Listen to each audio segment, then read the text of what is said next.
Amis Cancer, bonjour et bienvenue à vous en cette lecture guidance pour le mois de mars qui vient vers nous, les petits oiseaux, le printemps. Alors que vous réserve ce mois de mars, d'abord nous verrons le côté astral, les transits des planètes sur votre signe et puis vraiment la lecture guidance des oracles. J'ai surnommé ce mois de mars pour vous, enfin, le bout du tunnel. Oui, on le voit, il est là, la lumière est là.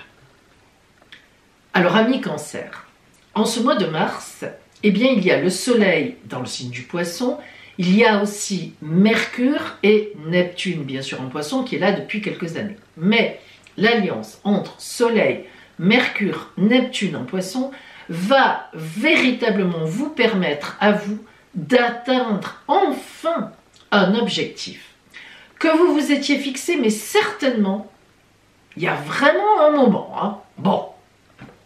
Les signatures de contrat arrivent, alors qu'il y avait des retards. Le prêt que vous avez demandé est là.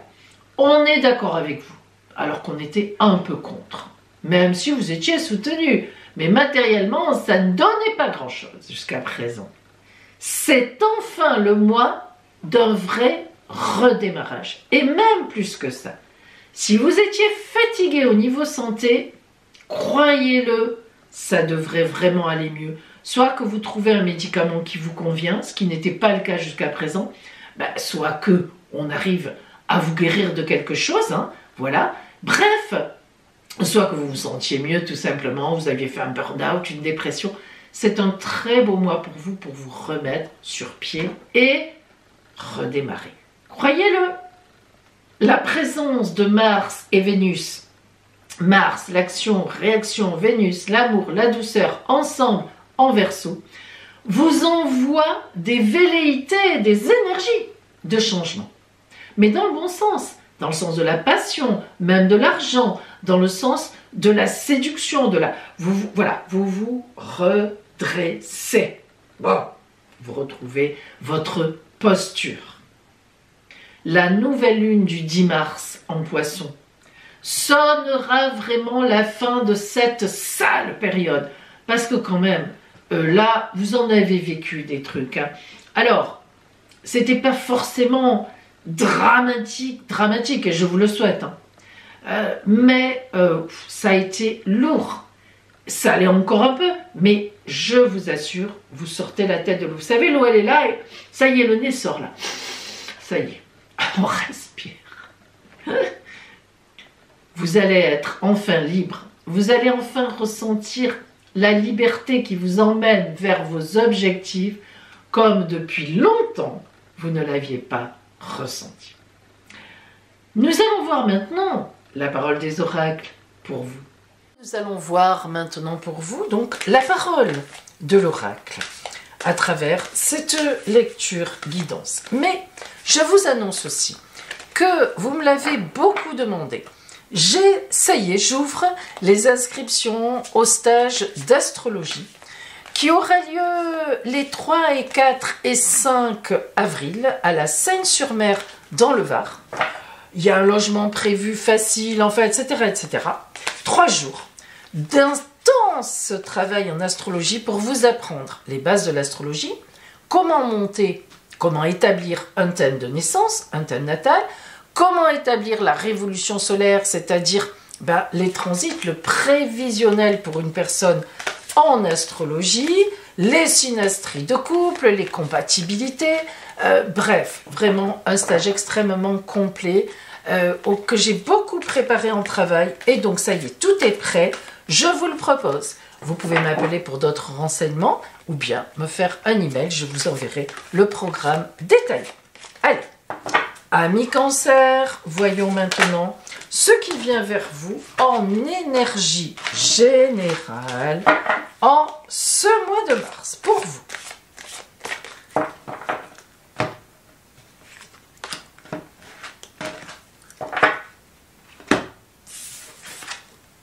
L'as de bâton. Oh là là, ai-je envie de dire, d'ailleurs je le dis. Alors, l'as de bâton, c'est une carte magnifique. L'as de bâton est une carte particulièrement belle parce que véritablement, on retrouve les bâtons déjà dans toutes les situations actives, dans les évolutions, le feu de l'action. Hein. Les bâtons sont des cartes de feu, contrairement à ce que l'on peut croire. Et oui, c'est comme ça. Alors, les bâtons symbolisent les projets, les principes actifs, que ce soit le principe masculin ou le principe féminin. C'est véritablement le pouvoir sur la matière. Et bien sûr, alors ne parlons pas de l'as, de bâton, qui est le début donc d'un nouveau cycle, le début d'un nouveau départ, les opportunités qui se présentent, qui vont mettre sur une nouvelle route, la réception d'un message important, ou l'accord, un accord important, et même dans l'as de bâton, on a même l'idée de procréation. Alors vous imaginez, amis Cancer, on est véritablement dans quelque chose d'excellent. Nous allons maintenant rentrer dans le détail donc, de cette lecture. Alors, nous avons d'abord, on remarque très rapidement, le roi d'épée, la reine d'épée. Bien sûr, tout à l'heure, on va voir quelle incidence ça peut avoir.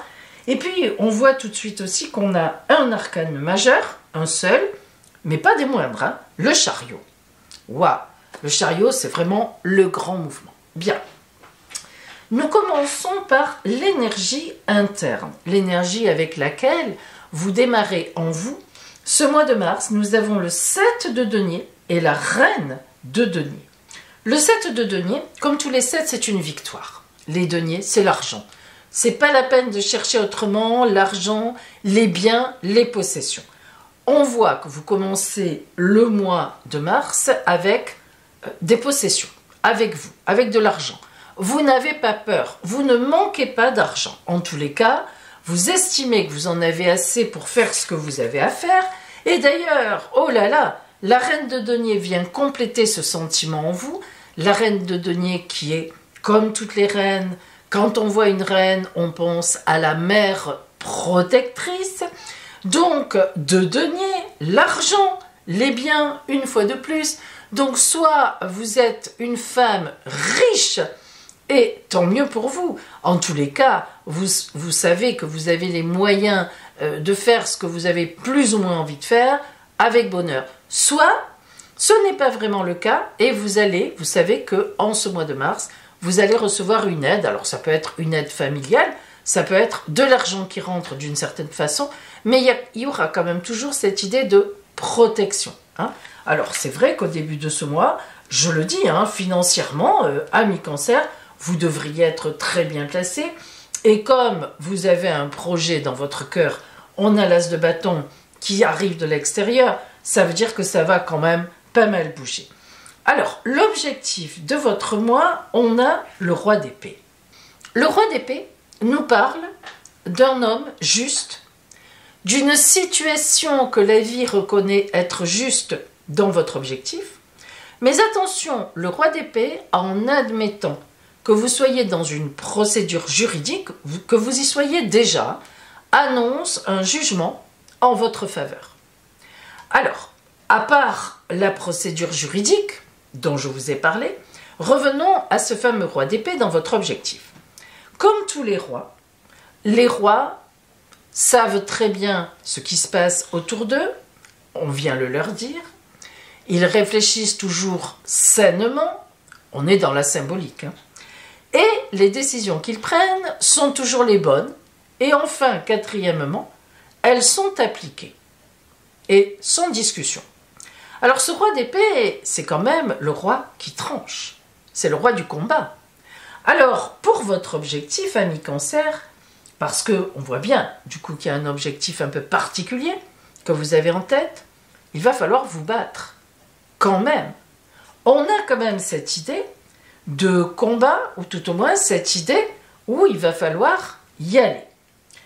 Ce roi d'épée est entouré de la princesse de coupe, du côté où il y a des complications, ou disons qu'il y a des difficultés, et de la reine d'épée, on voit le couple ici, du côté des aides. Bon, commençons par la princesse de coupe. Alors, la princesse de coupe est une des plus jolies cartes de la tarologie de Marseille, car véritablement, les princesses sont toujours des êtres innocents, évidemment complètement honnêtes du coup, et surtout dans la douceur de vivre. Alors, ce qui est contre votre projet, ce qui disons complique votre projet, ben non, il n'y a rien du tout, au contraire. Sans compter qu'en plus c'est la princesse de coupe, donc d'amour, d'un relationnel super bien porté, ce qui veut dire qu'autour de vous, les gens marchent avec vous. Il n'y a aucun problème, il n'y a pas de complications. On trouve votre projet juste, on trouve votre projet bien positionné. Et puis, la reine d'épée. La reine d'épée, c'est véritablement la gestation en elle d'un projet porté donc par un couple. Alors, on peut penser évidemment à un bébé, et pourquoi pas, mais on peut penser aussi à tout projet. Hein. Là, on a vraiment le couple. Hein.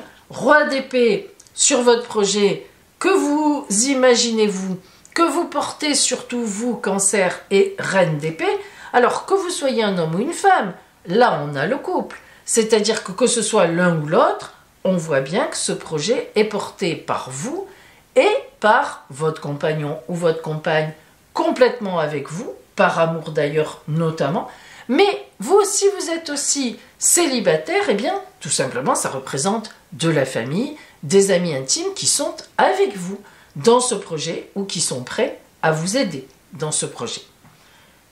Dans les changements qui viennent à vous au mois de mars, le chariot, bah oui, s'il y a bien une carte qui nous parle de changement, c'est bien le chariot.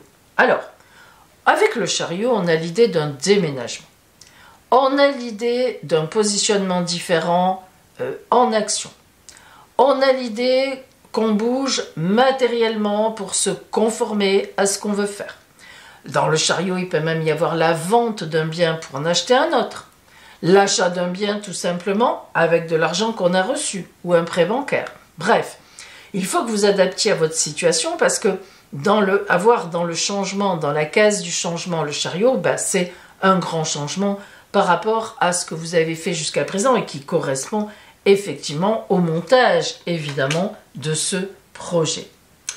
Lorsqu'on prend le côté des activités, de la profession, du travail, du financier, la lune.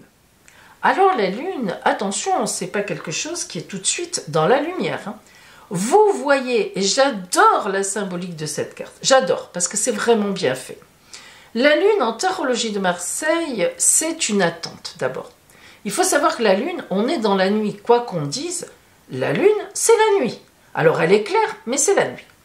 Et regardez, quand on a la lune, on a toujours cette idée d'aller vers le soleil. Et c'est pas innocent que ça soit en forme de pyramide. Ça se construit un projet. Ça prend du temps un projet. Ça ne se fait pas en 30 secondes. C'est un gros projet que vous avez. L'as de bâton, c'est un gros projet qu'on vous envoie et vous en êtes conscient. C'est quelque chose qui va prendre du temps et on peut dire que la lune nous parle de 7, 8, 9 mois. En gros, ça fait ça. Alors, eh bien oui, dans vos activités, professionnellement, dans les finances, quelque chose donnera du fruit dans 7, 8 ou 9 mois parce que vous êtes sur une route de construction, sur une route de gestation. Là, vraiment, on est complètement dedans. On va sortir dans quelques mois de la nuit, mais c'est maintenant, en ce mois de mars, qu'on prépare ce bout de route, cette lumière au bout du fameux tunnel. Relationnellement, le cavalier de denier. Alors, il est évident qu'avec tous ces deniers que vous avez eus, quand même, il y en a, le 7 de denier, la reine de denier, et on retrouve maintenant le cavalier de denier. Alors, les cavaliers sont toujours sur leur cheval, ils bougent. Il faut savoir ça. Le cavalier de denier dans le relationnel, ça veut dire que soit quelqu'un vient à vous pour vous apporter une bonne nouvelle financière, un message, le prêt bancaire que vous avez demandé qui vous est accordé, le don d'un ami, d'un membre de la famille qui finalement vous dit oui pour vous aider, on l'a vu un peu ici qu'on vous aidait. Le cavalier de denier, c'est aussi vous qui pouvez vous déplacer donc dans le relationnel pour aller chercher des aides, de l'argent, bref, enfin, il y a l'idée d'un déplacement, que ce soit vous, d'une demande, quoi, je veux dire des efforts à faire. Voilà, je cherchais le mot, excusez-moi. Dans ce cavalier de denier, on va à l'encontre, on va rejoindre les gens qui peuvent nous aider. Et donc là, on n'est pas sur l'amour, hein, on est sur du relationnel qui aide. On voit bien que là, on n'a pas, à part celle-là, la princesse de coupe, mais qui signifie qu'en fait, vous êtes bien entouré relationnellement dans votre objectif, on n'a pas spécialement de carte d'amour. On a vraiment l'idée du travail d'un projet. Alors justement, on va zoomer sur le relationnel pour voir ce qui vient à vous. Vous savez que j'aime bien zoomer sur le relationnel. C'est important. Alors nous avons d'abord nos deux cartes de base. Nous avons d'abord la clé qui nous parle à l'endroit, qui nous parle d'une victoire. Bon, évidemment, au début de ce fameux relationnel, il est évident que vous allez trouver une clé, qu'on vous aide, hein, que ça va vous permettre d'ouvrir des portes. Et puis, la carte du chat. Alors le chat, attention, elle est à l'envers en plus. Le chat à l'envers, c'est parfois de la rivalité, comme il est indiqué ici, mais c'est aussi parfois des stratégies, des jalousies de la part de certaines personnes. On voit que ça n'est pas aussi simple que ça. D'ailleurs, de toute façon, on le sait, pour votre objectif, de toute façon, relationnellement, vous devrez aussi vous battre. La reine d'épée et le roi d'épée, pardon, c'est un couple, mais qui se bat quand même, qui fait des efforts pour obtenir ce qu'il veut. On continue justement. On vient poser l'horloge ici, l'œuf et la fée. Alors, l'horloge à l'endroit, tic-tac, tic-tac, on redresse le passé. Par rapport au passé, on pense à autre chose, on prévoit l'avenir, on se met en marche. Et oui, l'œuf, eh bien, va vous parler de nouvelles naissances, de quelque chose, vous voyez, qui vient à la vie. Et puis, la fée qui, elle, est à l'envers, va vous parler d'hostilité autour de vous. Ça ne sera pas simple relationnellement. On voit bien que relationnellement, vous allez devoir lutter pour votre projet. Vous voyez que là, on n'est pas sur l'amour encore, hein. On serait plutôt sur, encore une fois de plus, les affaires ou ce projet qui est en vous. Aussi bien relationnellement, là, on vous dit, attention, il y a quand même des gens jaloux, il y a quand même des gens qui veulent faire obstruction à ce projet. C'est quand même important, hein, mine de rien. Alors, la cage qui est à l'envers sur le chariot où on fonce, et c'est une surprise. La cage à l'envers parle d'une surprise. Alors, dans quel sens? Eh bien, quelque chose qui vient à vous assez soudainement, puisque c'est sur le chariot. Donc, vous voyez que c'est plutôt quelque chose de positif, parce que la cage qui enferme, lorsqu'elle est à l'envers, c'est le contraire, elle ouvre. Et puis, c'est entouré de l'arc et des rouages. L'arc à l'envers qui parle d'une belle issue. Donc, vous voyez que vous allez trouver le moyen de vous sortir de ces gens qui cherchent à bloquer, de aller vers cette liberté de ce que vous avez envie de faire. Et puis, les rouages, hein, crou, qu'on réfléchit, les pensées, voilà, ça ne se fait pas n'importe comment. On est là et on pense, hein, comment je vais m'organiser. Évidemment, cette carte des rouages, des pensées sur la Lune, elle est logique, puisque on a vu que ce projet qui démarre en mars prendra quelques mois à se réaliser. Ça ne va pas se faire comme ça. Alors, ce relationnel sur lequel on vient de zoomer, ben une fois de plus, il nous ramène aux côtés de cet objectif, de ce projet, de cette tasse de bâton que vous avez en tête. On n'est pas sur un mois, je vous le dis, hein, où on est sur l'amour. Ce ne sera pas votre problème, on va dire ça comme ça, disons votre préoccupation principale. La préoccupation sera cette sortie. Vous envisagez enfin ce bout du tunnel, parce que quand même, il y aura été hein, ce tunnel.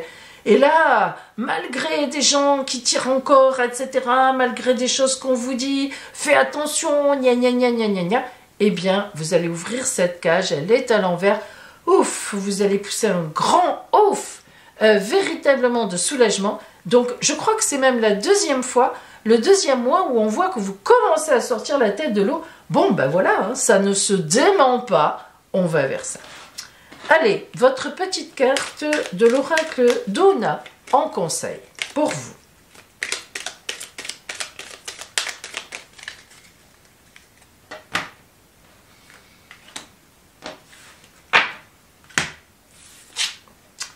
La fée, elle était là, du monde invisible. Invisible ne veut pas dire inexistant.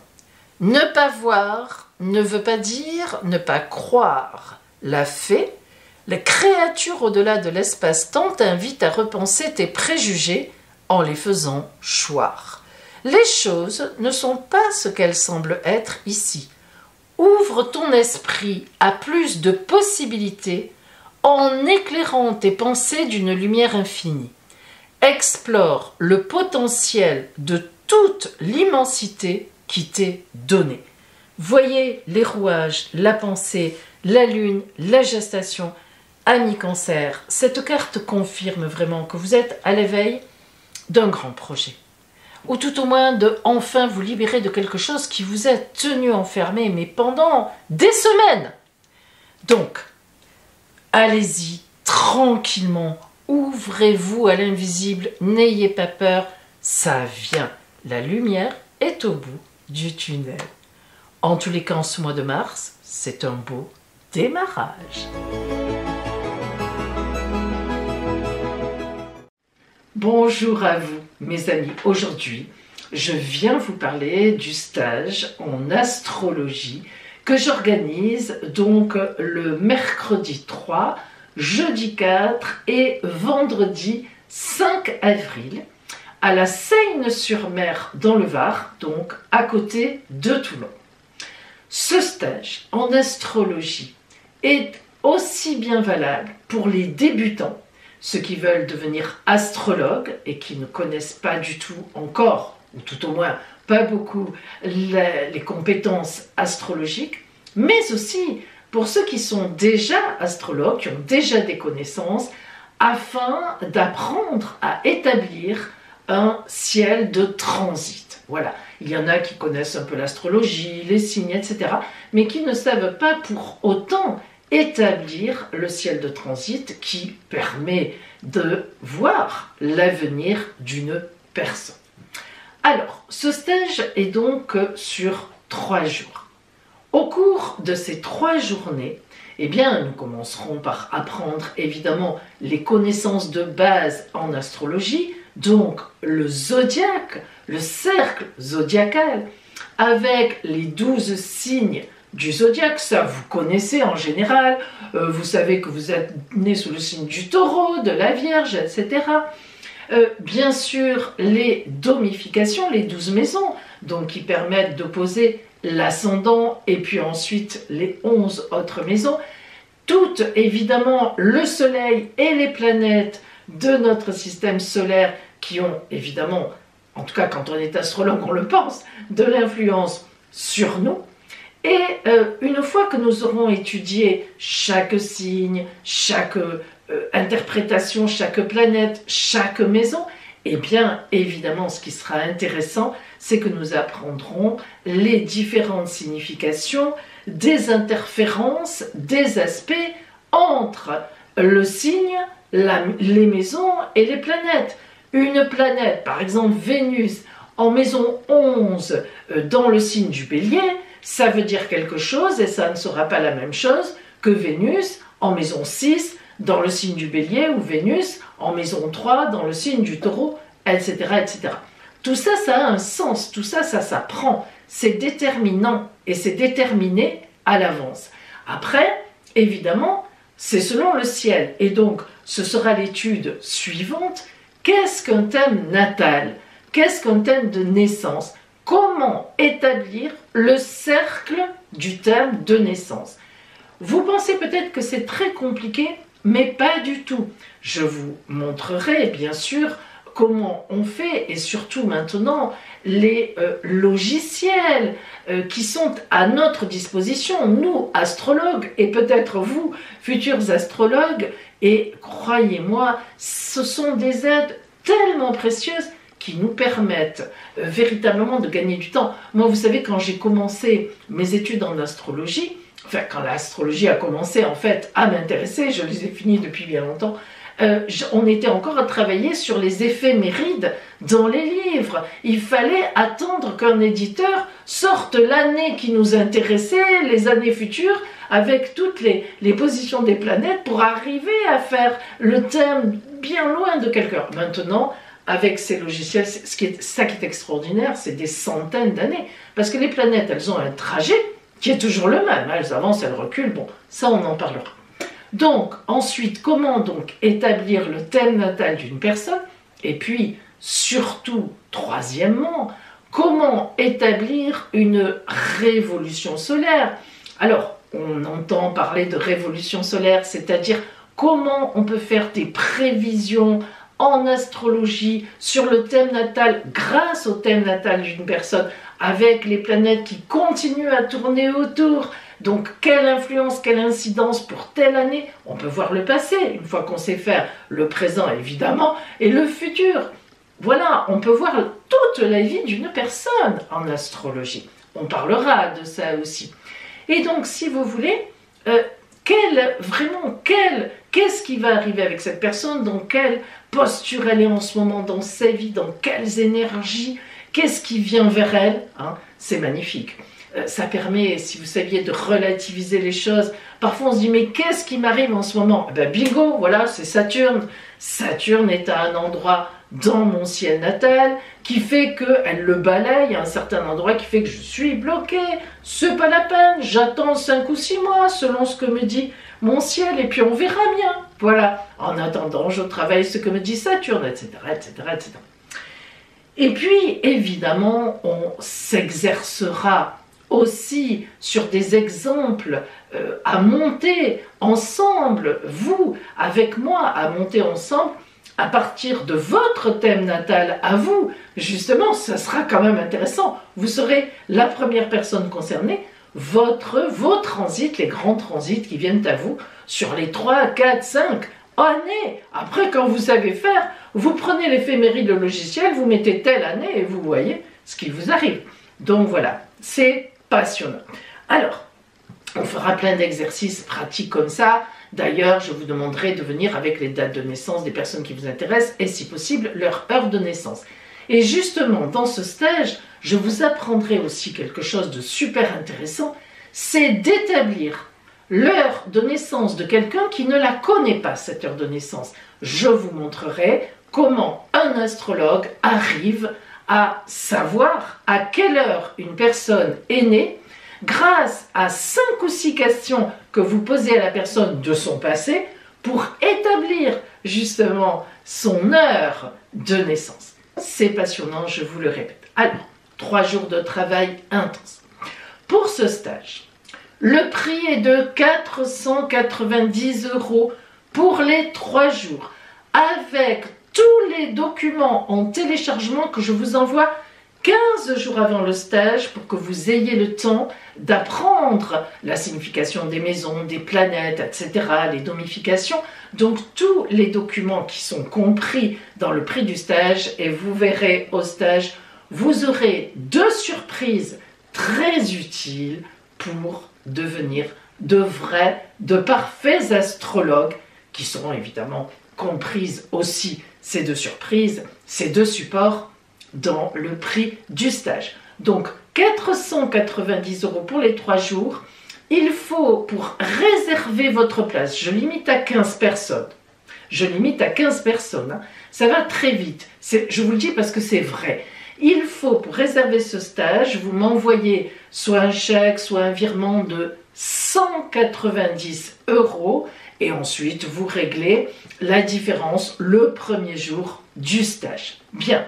Pour ce stage, qui se déroule donc à la Seyne-sur-Mer, à côté de Toulon, je propose un hébergement que j'ai déjà utilisé pour ma famille, d'ailleurs, qui vient en été, quand il y a trop de personnes qui viennent, je vous l'ai dit la dernière fois, et pour le stage de voyance que j'ai fait en janvier, pareil, à la Seyne-sur-Mer, et les gens ont été ravis. Il y avait 8 personnes sur les 15 stagiaires qui se logeaient aux appart-hôtels, donc dont je vous transmettrai le site et l'adresse si vous avez besoin d'un hébergement, ces appart-hôtels studios c'est calme, il y a le parking gratuit, tout ce que vous voulez, qui sont à 200 mètres de la salle de formation. C'est génial. Vous me l'avez demandé depuis longtemps, ce stage en astrologie. C'est vrai que je ne l'avais pas encore organisé, enfin j'en avais fait des formations en astrologie, mais il y a quand même 10 à 15 ans de ça. Bon, c'est vrai que c'était très intéressant, mais là vraiment j'ai travaillé pour condenser, mais vraiment au maximum, que vous ayez une formation hyper performante sur 3 jours. Croyez-moi, j'ai bossé dur et j'y suis arrivée. C'est pour ça que maintenant, je vous le propose. Voilà mes amis, je vous attends. Vous pouvez donc me demander des renseignements complémentaires, soit par téléphone, soit sur mon adresse email. Je vous enverrai comme ça le programme bien détaillé de la formation avec le prix rappelé, les coordonnées aussi de la résidence dont je vous parle, des appart-hôtels donc qui se situent pas loin et là où vous pouvez donc prendre un hébergement, y compris les dîners du soir qui sont à 13 € si je me souviens bien. Vous voyez, c'est vraiment très économique, très propre. Ça, j'y tiens beaucoup, moi, quand je propose des hébergements. Et d'un calme, vous êtes en campagne. Donc, voilà, c'est très bien, c'est magnifique. Véritablement, on peut passer un moment ensemble à la fois intense, très porteur. Et puis, eh bien, il y a de l'avenir dans la profession de l'astrologie, car il y a beaucoup de personnes qui sont intéressées pour qu'on leur établisse leur thème natal, mais surtout le prévisionnel. Et oui, bien sûr, les énergies astrales sont des énergies primordiales. Allez, je vous dis donc à bientôt à la Seine-sur-Mer.